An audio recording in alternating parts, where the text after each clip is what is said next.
I just wanted to take a second and clarify my position or my remarks from the other night. With our team here, we've competed at a really high level all season long. And we have been a team that's been difficult to play against when we're at our best. We're a team that has played with the best in the league and established ourselves among the best in the league. And that's been through foundation of competitiveness and physicality and our structure. We continue to work at the consistency piece. That's where we need to continue to work to get better. But my belief in this team, that hasn't changed in any way. It's just the fact that our standards slipped the other night and playing with a lead in the second and third periods. And we can't win by playing that way. And I believe we've earned the right through how we've played and through the type of players that we have. And I know what we're capable of as a team. So we've earned the right to have high expectations and high standards around here. I'll continue to push and challenge our team towards those standards. But really, that was what I was getting at the other night. We'll go to questions now. First up, we'll go to Kevin McGregor, Toronto Star. Go ahead, Kevin. Sheldon, just up on that. I got two following up on that one. What was your message to players after the game or in the 48 hours since that game or whatever it's been? Yeah, I didn't talk to the team after the game. We had talked after the second intermission, and message was, pretty similar in there. I mean, I don't say things to the media or in the media, especially if it's to that effect, that I haven't already mentioned it or spoken in that tone to the team. So they're not caught by surprise in that sense. But really, like I said, my message to the team is what I was saying earlier, in that we've played at a high level all season, and the standard and expectation that I have for our team is set based on what we've shown the ability to do. And we've done it. We've done it over long stretches over the course of this season and last season for that matter. So my belief in this team is extremely strong. That's why the expectations are so high and why the disappointment is there when we don't meet those expectations. And there's a high level of accountability around here amongst ourselves and to our fans. But we've been a team all season that has played hard and has played with structure that's given us that with the talent and our ability to play on offense has given us a chance to be, amongst the top teams in our league and compete in a very difficult division. And we'll get right back to that tomorrow. And my second question, thank you, Sheldon. My second question is just about Carl Dahlstrom. What attributes does he bring to the team if he gets into the lineup? What do you like about him? Well, we like he's got the ability to help in lots of different ways. He moves around the ice well. He can make a pass and help you offensively, moving the puck up the ice. But also he defends well. He showed on the ice today, what we had thought, and just building off of the good play he's had with the Marlies with good gap control. He's a big guy with a long stick and closes on things that way and uses those tools to defend. And he's a guy that hasn't gotten a great deal of opportunity here. Obviously, he had camp and preseason and those kind of things, but we just thought here now, with the opportunity available on defense that hasn't been there through most of the season, that is as good a time as any to give him a chance, because he's done a really good job with the Marlies, and we like him, so I want to give him a chance.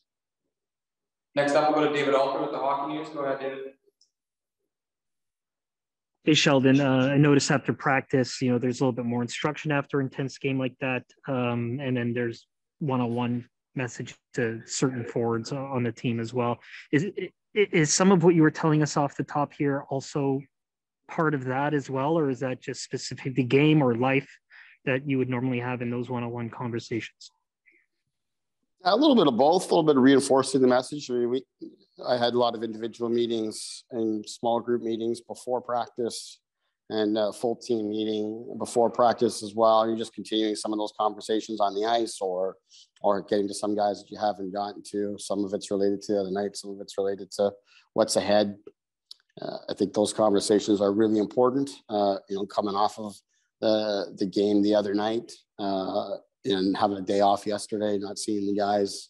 It was important to, get those conversations in. Also, is there an update on Kasha and Hall? Are they still in protocol in Arizona? Kasha and Hall are both, I'm not sure the timing of their flights or whatever, but they're flying to join the team later today and should be available if all goes well to skate in the morning. We're not expecting either of them to play at this point, given that they haven't skated, but we'll be happy to see them rejoin the team tomorrow. Next up, we'll go to Lance Hornby, Toronto Sun. Go ahead, Lance. Hi, Sheldon. What is that identity line for New York? What kind of challenge do they present to you guys? They're playing a little bit better of late, and without the last line change, do you kind of let your third and fourth line maybe take on that challenge, or let your skill guys try and get through it? Well, I mean, it's they're dubbed that identity line because they go out and play very simple, straightforward game that really embodies what their Islanders team is about. They make it hard on you. They come and they're physical. We played against them earlier this season, and we felt that as well. In terms of matchups, like you said, we don't have last change, and that is a group that they trust and look to play against any line.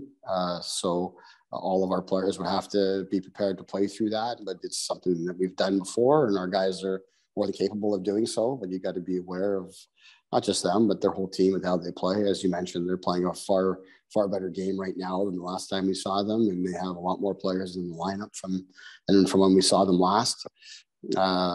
So we've got to just make sure we're focused on our game and being at our best.